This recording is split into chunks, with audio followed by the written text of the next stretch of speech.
Bienvenue, chers téléspectateurs, dans votre émission Avec le Maroc depuis Washington sur Médian TV.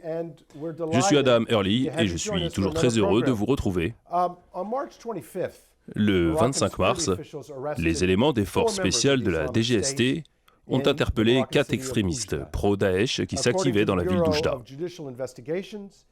Selon le Bureau central d'investigation judiciaire, ces 4 extrémistes prévoyaient de mener des opérations terroristes au royaume contre des installations nationales vitales, des locaux sécuritaires et des bases militaires. Cette interpellation est le fruit d'une coordination étroite entre les services de la Direction générale de la surveillance du territoire et les services de renseignement américains. À ce propos, le BCIJ a relevé dans un communiqué l'importance de la coopération internationale pour lutter contre le terrorisme. Dans l'épisode d'aujourd'hui, nous discuterons des derniers développements de cette interpellation et ce que cela signifie pour les efforts du Maroc en matière de lutte contre le terrorisme. Comment les pays coopèrent-ils pour lutter contre le terrorisme? Et où réside l'importance de cette coopération? Quelles sont les tendances du terrorisme régional? Est-ce que n'importe quel pays, y compris le Maroc, peut être à l'abri d'attaques terroristes? Et les voisins du Maroc font-ils ce qui est nécessaire pour lutter contre le terrorisme? Pour débattre de ces questions et faire le point sur ce dossier, j'ai le plaisir d'accueillir un invité que vous connaissez bien, Monsieur Norman Rule, qui a servi pendant 34 ans dans la CIA, où il a dirigé un grand nombre de programmes liés à l'Iran et au Moyen-Orient. Il a travaillé notamment comme chef du département des affaires iraniennes, et aujourd'hui, il est un conseiller principal dans une institution de lutte contre l'extrémisme et la violence à travers le monde appelée Counter Extremism Project. Norman a également un certain nombre de contributions dans la presse écrite internationale et américaine. Ravi de vous avoir parmi nous. Avant d'entamer la discussion avec vous, permettez-moi d'abord de m'adresser à notre correspondante, Adèle Nazarian, et à l'analyse de l'émission, J.D. Gordon. Adèle, je voudrais tout d'abord que vous mettiez un coup de projecteur sur la récente interpellation à Oujda. Qui a arrêté ces extrémistes? Comment les ont-ils découverts? Que prévoyaient-ils de cibler? Et les États-Unis ont-ils commenté le démantèlement de cette cellule terroriste? Hi Adam, great to be with you again. Yes, so with the help of US intelligence and Moroccan intelligence jointly, they were able to... Bonjour Adam, heureuse d'être avec vous. Oui, grâce à une coordination étroite entre les services de renseignement américains et leurs homologues marocains, 4 personnes ont été arrêtées dans la ville d'Oujda, dans le nord-est du Maroc. Ces 4 extrémistes pro-Daesh prévoyaient de mener une série d'attaques terroristes à l'intérieur du royaume contre des installations nationales vitales, des locaux sécuritaires et des bases militaires. Les investigations menées ont révélé que les personnes interpellées planifiaient de rejoindre la région du Sahel pour poursuivre leur formation opérationnelle de combat. Un de ces interpellés a été traqué et arrêté sur le toit de sa maison alors qu'il tentait de s'enfuir. De plus, les 4 extrémistes sont âgés de 24 à 28 ans et ils ont tous déclaré leur loyauté à l'émir présumé de Daesh. Mais grâce à la coopération maroco-américaine, le désastre a été évité de justesse.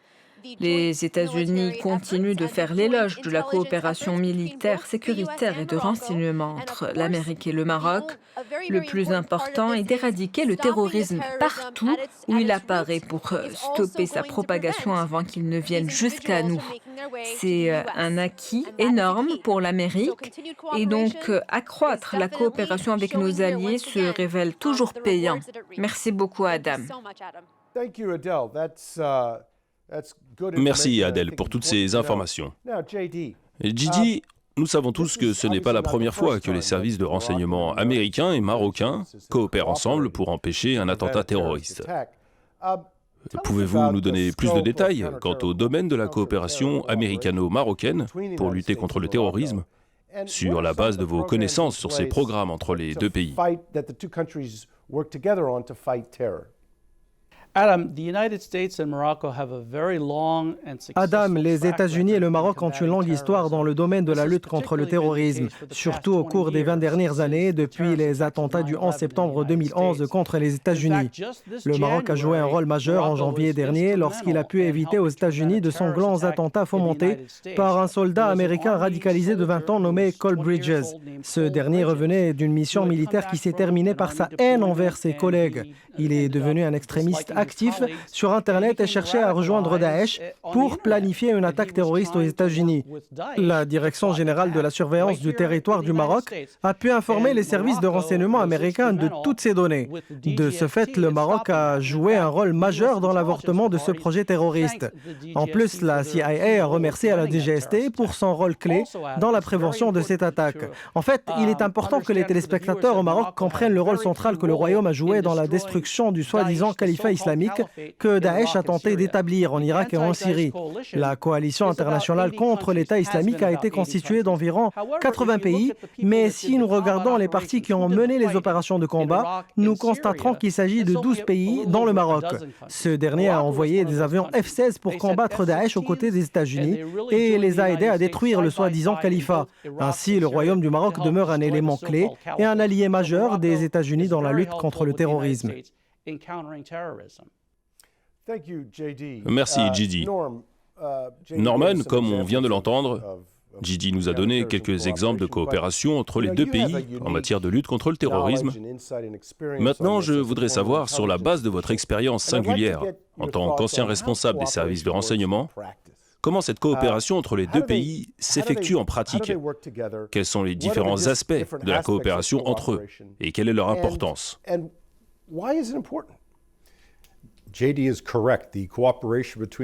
Écoutez, JD avait raison de dire que la coopération entre les États-Unis et le Maroc existe depuis longtemps. Elle est très réussie et remonte à des décennies. De plus, son succès est en partie dû aux services de renseignement marocains qui sont très professionnels et efficaces dans leurs actions. D'ailleurs, ce que les États-Unis et le Maroc ont toujours fait, c'est d'échanger des informations non seulement en ce qui concerne les organisations terroristes, mais aussi d'une manière permettant de prendre les mesures nécessaires afin d'anticiper et d'éviter des attentats terroristes. En effet, le Maroc à lui seul a avorté plus de 500 attentats terroristes meurtriers et il est fort probable que de nombreux téléspectateurs soient en vie aujourd'hui grâce au travail héroïque des services de sécurité marocains et de leurs collègues américains. Laissez-moi vous poser une question à ce sujet. Vous avez parlé de la précision et de la qualité des renseignements fournis par le Maroc. Selon votre expérience, j'ai deux questions pour vous. Comment savons-nous la différence entre un bon et un mauvais service de renseignement? Et ensuite, qu'est-ce qui a rendu les services de renseignement marocains si efficaces? C'est une bonne question et la réponse est la cohérence dans l'exécution du travail et la cohérence dans la crédibilité en sachant que le partenaire de l'autre côté est conscient de ce qu'est le terrorisme sans permettre que la description soit camouflée et ce dans l'objectif d'éviter et de prévenir les activités meurtrières à des fins politiques quel que soit le problème. Les Marocains ont réalisé un travail extraordinaire à cet égard et pour leur part, les États-Unis ont fourni au Maroc des renseignements provenant de diverses sources. Ils ont encouragé également d'autres partenaires à coopérer avec les Marocains, car ils ont très bien réussi à fournir de la protection non seulement à l'Afrique du Nord, les pays du Sahel et l'Europe, mais aussi aux États-Unis eux-mêmes. Il y a un autre aspect du travail de renseignement. Je l'ai remarqué parce que je suis diplomate. Et je ne sais pas si vous avez des commentaires concernant cet aspect, mais en fait, l'un des moyens par lesquels l'Amérique se protège est de mettre en place des programmes de coopération et d'échange d'informations étroits avec les services de renseignement étrangers, afin de renforcer ses capacités en la matière. C'est la raison de la coopération efficace entre les États-Unis et le Maroc. Selon vos renseignements, le Maroc fournit-il le même degré de coopération avec les autres pays pour améliorer leurs capacités en vue de se protéger lui-même et protéger ses alliés également?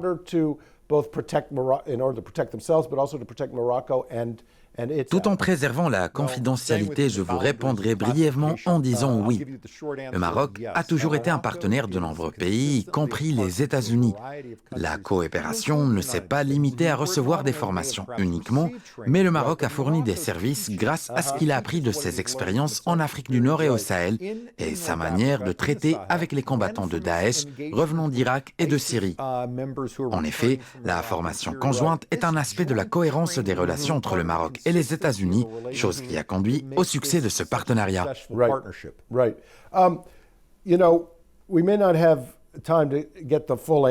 Je vais vous poser une question et j'attendrai votre réponse complète juste après la courte pause. Dans son intervention, Didi a évoqué l'arrestation du soldat américain qui envisageait d'attaquer des bases militaires aux États-Unis. Ceci était le fruit de renseignements obtenus par l'Amérique auprès des services de renseignement marocains, qui ont eu des soupçons en janvier dernier quant au comportement de ce soldat en Europe. De même, après moins de 3 mois, 4 extrémistes ont été arrêtés à Oujda. La première, est-ce que le délai rapproché entre ces deux faits indique qu'ils sont liés ou bien séparés?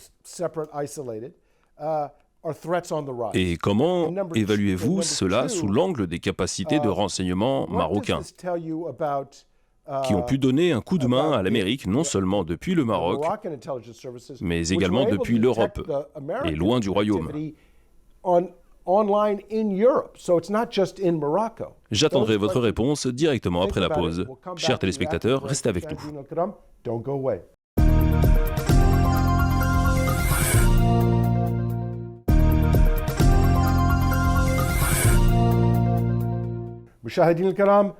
Chers téléspectateurs, nous voilà de retour pour la suite de votre émission avec le Maroc depuis Washington.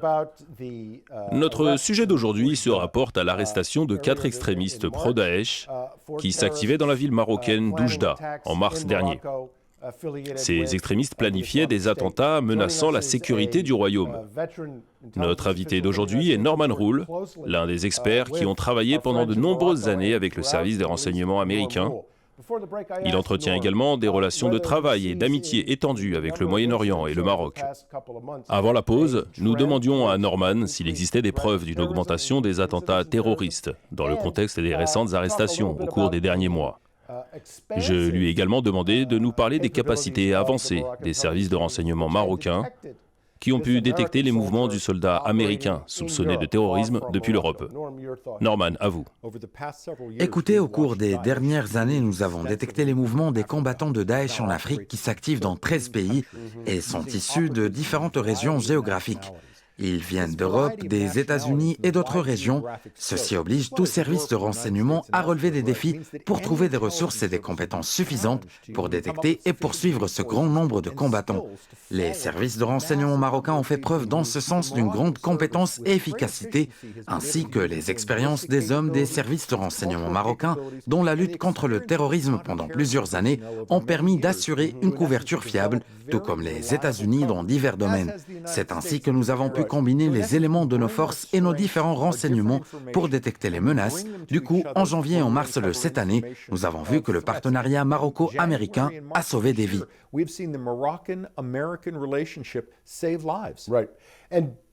Vous voyez donc dans les 2 dernières interpellations des preuves d'une tendance générale à l'augmentation du terrorisme. Oui, il semble bien que Daesh incite toujours à des attaques à travers le monde, en particulier sur Internet. En fait, l'organisation existe toujours, même si le soi-disant califat n'existe plus. Les éléments qui dirigent les attaques de Daesh dans le monde sont très agressifs et poursuivront leurs actes. Le défi d'aujourd'hui consiste à anticiper l'après-guerre contre le terrorisme et de déterminer comment gérer les ressources qui peuvent être réaffectées pour régler d'autres problèmes qui n'ont rien à voir avec ce danger persistant. Très bien, c'est très intéressant et cela m'amène à vouloir connaître votre opinion sur un certain nombre de questions. Le président Trump a déclaré qu'ils ont détruit le soi-disant califat islamique, dans le sens où ils n'ont plus de territoire à partir duquel ils peuvent mener leurs opérations, comme ils le faisaient en Irak et en Syrie il y a 5 ans. Mais Daesh existe toujours. La question ici est de savoir en quoi la nature de la menace a-t-elle changé. Le président Trump avait raison, car la présence géographique du soi-disant califat a été totalement détruite, mais des milliers de combattants de Daesh ont disparu des radars et se sont redéployés dans de nombreuses régions du monde. Ils se sont engagés avec des groupes locaux afin de poursuivre leurs actes meurtriers et destructeurs. D'ailleurs, nous avons vu cela en Afrique, au Nigeria et au Mozambique. Très bien. Parlons à présent de ces combattants qui reviennent avec de l'expérience et des capacités de combat. Le chef du Bureau central d'investigation judiciaire, le BCIJ, a évoqué les menaces sécuritaires auxquelles le Maroc et toute la région sont confrontés en raison du retour de ces combattants. Il y avait, par exemple, plus de 1600 combattants marocains en Syrie et en Irak, qui ont commis des actes terroristes. Ma question est donc la suivante. Comment évaluez-vous une telle menace pour le Royaume du Maroc et à quel point est-elle dangereuse? Et comment faire face à une telle menace?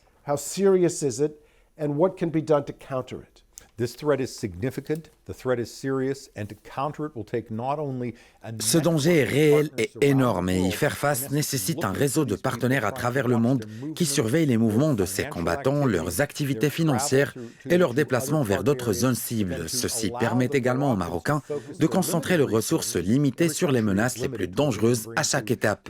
La confrontation nécessite également la surveillance des sites web des extrémistes, leurs forums de discussion, leurs instructions et leurs directives. À cet égard, Daesh demande de plus en plus à ses partisans de cesser de se rendre en Irak ou en Syrie et de mener à la place des attaques contre des installations sécuritaires et militaires dans l'État où ils vivent. Ce sont exactement les directives que les services de renseignement marocains ont récemment pu détecter.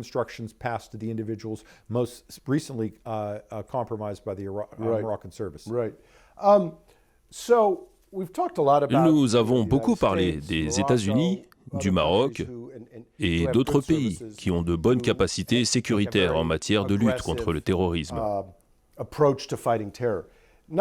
Cependant, les pays n'ont pas tous les mêmes capacités que le Maroc en matière de lutte contre le terrorisme.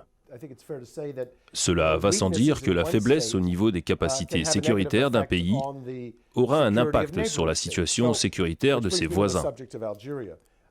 Ceci m'amène au cas de l'Algérie, car selon le chef du bureau du BCIJ, plus de 100 séparatistes du Front Polisario s'activent au sein de l'organisation Al-Qaïda au Maghreb.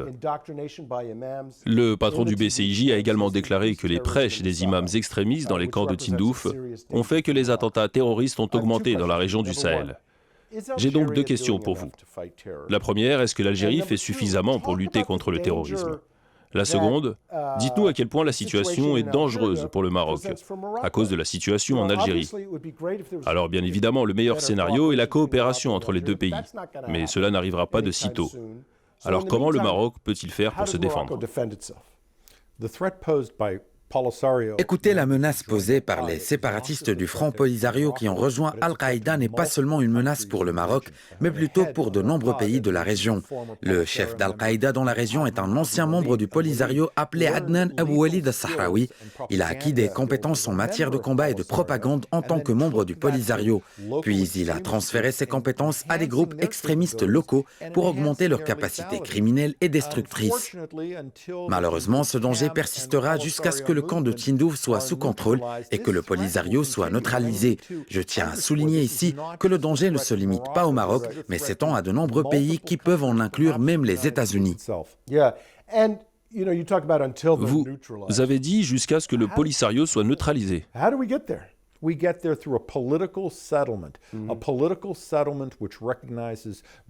Écoutez, cela passe par un règlement pacifique qui reconnaît la pleine et entière souveraineté du Maroc sur son Sahara et l'intégration de la population du Sahara marocain dans la géographie du pays et non dans des camps militaires soutenus par une force extérieure, car cela ne fera que prolonger le conflit qui a détruit des générations de la population du Sahara marocain, en promouvant de faux espoirs de pouvoir surmonter la souveraineté du Maroc et établir une entité indépendante, ce qui constitue une véritable menace pour la sécurité de la région.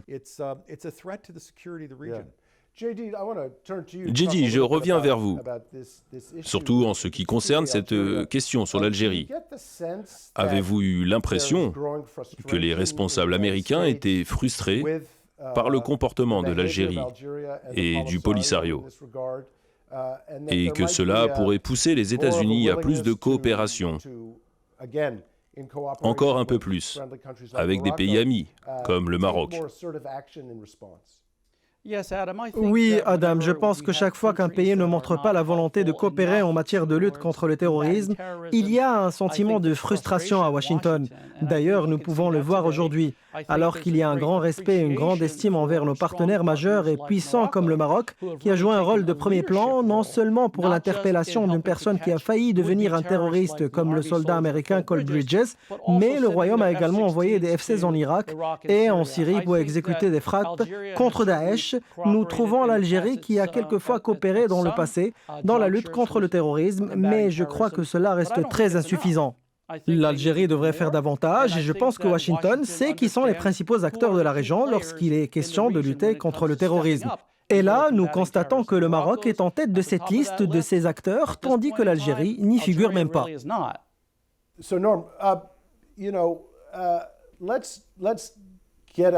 Norman, laissons la question de la coopération en matière de renseignement de côté et parlons un peu de diplomatie. Vous avez dit qu'il s'agissait d'un réseau vaste et coûteux qui comprend l'Afrique, le Moyen-Orient, les États-Unis et l'Europe.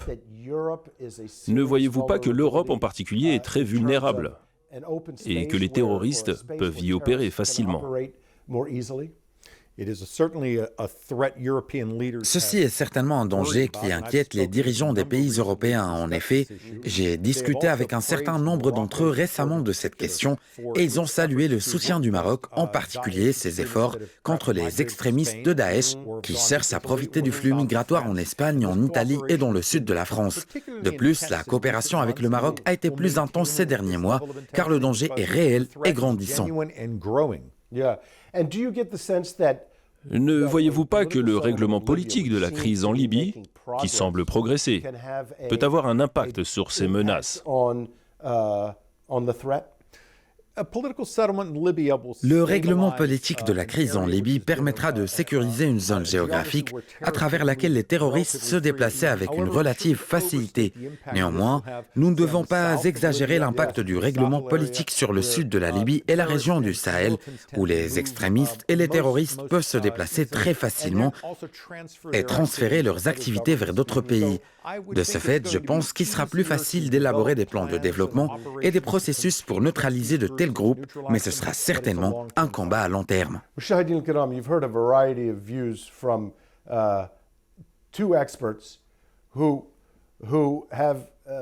téléspectateurs, vous avez entendu un certain nombre d'opinions de deux experts qui ont passé la plupart de leurs expériences pratiques à traiter avec des partenaires en matière de lutte contre les menaces auxquelles nous sommes confrontés ensemble. Nous pouvons conclure de cette riche discussion que cette menace a commencé à s'affaiblir, mais elle prend différentes formes en se diversifiant.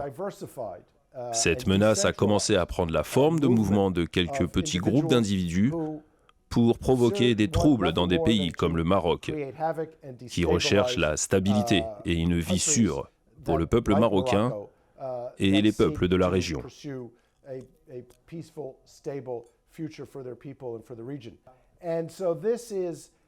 Ceci nécessite des efforts concertés et de la coopération. De plus, nous devons savoir que toute faiblesse de cette interdépendance de coopération peut nous affecter tous d'une manière négative.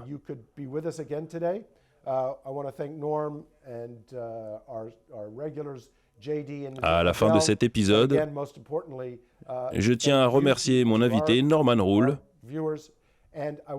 Je remercie également Gigi et Adèle. Et le plus important, merci à vous, chers téléspectateurs, pour votre attention. Je vous rappelle d'envoyer vos suggestions sur mon compte Twitter. Je vous remercie encore une fois et à très bientôt.